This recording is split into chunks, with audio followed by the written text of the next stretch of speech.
Iar ea a murit și de atunci nu s-a mai auzit de ea.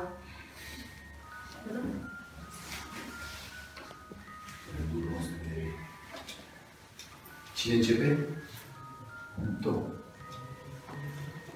Într-o noapte.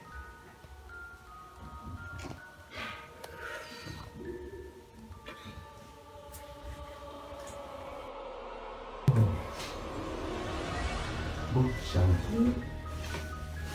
ce se întâmplă? S-a luat curentul, mă. S-a luat curentul. Cum s-a luat curentul așa?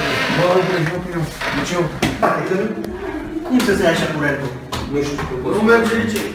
Nici în transformatorul. De la panoul, undeva. Păi verifică, frate, că... Da, așa, să verifică asta. Stai puțin.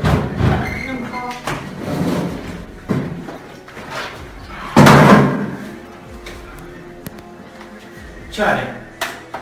Bă, eu mă duc la mare. Merge? Nu. Nu.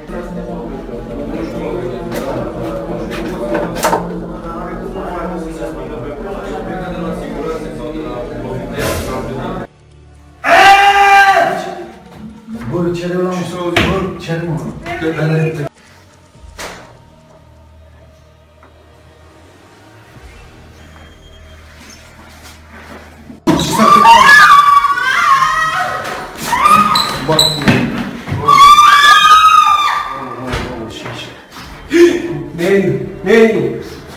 Neni!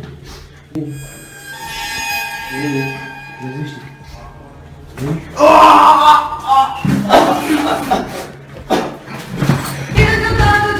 merge, dă-mi dați-ne cheia! La cine cheia, mă, pula mea! Bă, la cine cheamă? La Alina!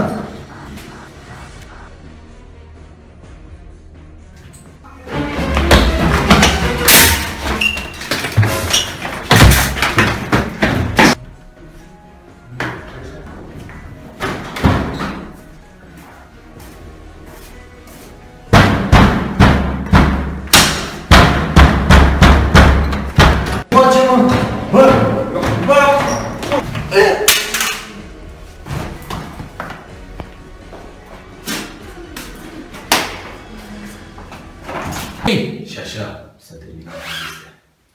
Bă, dar fetele? Nu știu, frate.